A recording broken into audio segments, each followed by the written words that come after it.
Hello, F9. We are going to finish Sign of the Beaver today. So we're reading the last three chapters. Today we're going to read chapters 23 through 25. So chapter 23 of Sign of the Beaver. Matt filled his days with work. He made the cabin trim. Where the clay had dried and crumbled away between the logs, he brought new mud, strengthened it with pebbles, and packed the spaces tightly. On the inside he chinked every tiny crack to make the room snug. The pile of logs stacked against the cabin wall grew steadily higher. His meager harvest was safely stored away. The corn, the little he had managed to save from the deer and crows, had all been shucked. Sitting by the fire after his supper, he scraped the dried kernels from the cobs, remembering the many long evenings at home when he and his sister Sarah had been set to the same work with the corn scraper.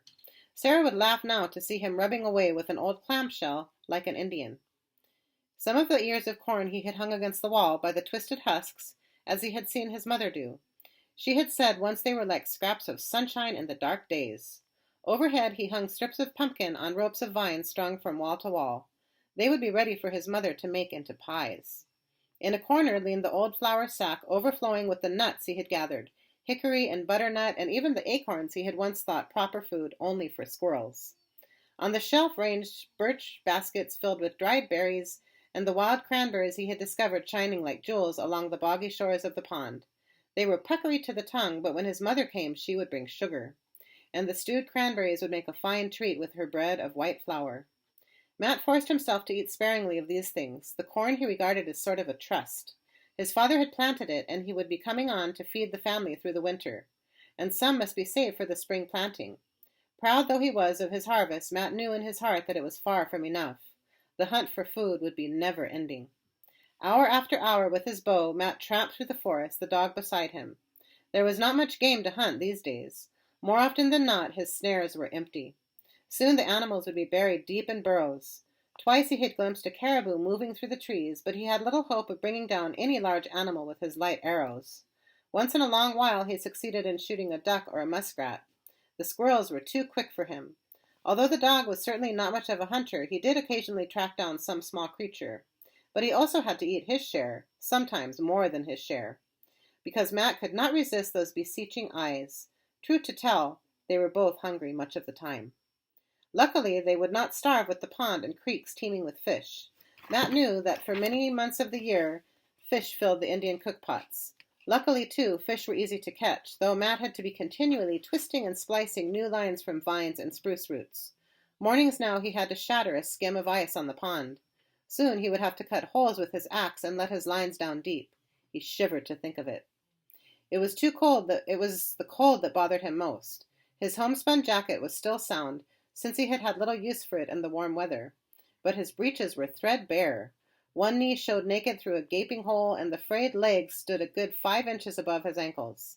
His linen shirt was thin as a page of his father's Bible, and so small for him that it threatened to split every time he moved. Even inside the cabin he was scarcely warm enough. The moment he ventured outside, his teeth chattered. He thought enviously of the Indians' deerskin leggings, but a deer was far beyond his prowess as a hunter. There were 2 blankets on his pine bed, his father's and his own. Why couldn't one of them cover him in the daytime as well as in the night? He spread a blanket out on the floor and hacked it with his axe and his knife, using his own worn-out breeches as a pattern. From the leftover scraps he carefully pulled threads and twisted them together. He had seen the Indian women using bone needles, and he searched about outside the cabin till he found some thin, hard bits of bone. These he shaved down with his knife. He ruined 3 bits trying to poke a hole through the bone. Before he thought to try a thin slit instead to hold the thread. Finally he managed to sew his woolen pieces together. He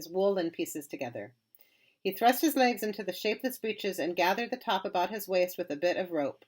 He was mighty pleased with himself. He was going to be forever hauling them up, and they were sure to trip him if he had to run, but at least he could kneel on the ice and pull in his lines. From 2 rabbit skins he made some mittens without thumbs. He had no stockings, and his moose-hide moccasins were wearing thin. He decided he could stuff them with scraps of blanket or even with duck feathers. He remembered that once, in a downpour, Etienne had shown him how to line his moccasins with dried moss to soak up the rain. Perhaps moss could soak up the cold as well, and there was plenty of it about. His most satisfying achievement was his fur hat. For this he knew he must have more fur. In the woods, Etienne had once pointed out to him a deadfall, constructed of heavy logs so intricately balanced that they would fall with deadly accuracy on an animal that attempted to steal the bait inside. Beaver and otter were caught in such traps, Etienne explained, sometimes even bear. Now Matt determined to make one for himself, perhaps a small one. It would take a very large log even to stun a strong animal, and he had no wish to come upon a wounded bear. Much as he would like a bearskin, he would try for a smaller animal. He felled and trimmed 2 good-sized trees. Setting the logs on lighter posts was a feat of delicate balance that took him hours of patient trial and error. Over and over they crashed down, threatening his toes and fingers. Finally they held to his satisfaction, and gingerly he slipped 3 fish inside the trap. To his astonishment, on the 3rd morning he found an animal lying under the fallen logs, so nearly dead that it was no task to club it. It was smaller than the otters he had seen playing along the banks. A fisher, perhaps? That night he and the dog feasted on crackling bits of roast meat. It was strong-flavored, and he knew the Indians did not care to eat it, but he could not be so choosy. Other strips he hung over the fire to smoke. There was also a scant amount of yellow fat. Used sparingly, a spoonful of that fat would make his usual fish diet taste like a banquet. The real treasure was the pelt, heavy and lustrous. He worked on it slowly, as he had watched the Indian women work. With a sharp-edged stone he scraped away every trace of fat and flesh from the skin, washed it in the creek, and for days in his spare hours rubbed and stretched it to make it soft and pliable. Then he set to work with his bone needle. He was enormously proud of the cap he fashioned. Sockneys himself would have envied it. Most of this work he had done by firelight. He longed for candles. He ate his supper by the light of split pine branches set in a crack in the chimney. They gave light aplenty, but they smoked and dripped sticky pitch, and he was always afraid he might drop off to sleep and wake up to find the log chimney afire. At any rate, after a day of chopping and tramping, he was tired enough to go to bed with the dark. So often, as he did the squaw work that Etienne would have despised, thoughts of his mother filled his head. He imagined her moving about the cabin, humming her little tunes as she beat up a patch of cornbread, shaking out the broadcloth at the door, for of course she would not let them eat at a bare table. He could see her sitting by the firelight in the evening, her knitting needles clicking as she made a woolen sock for him.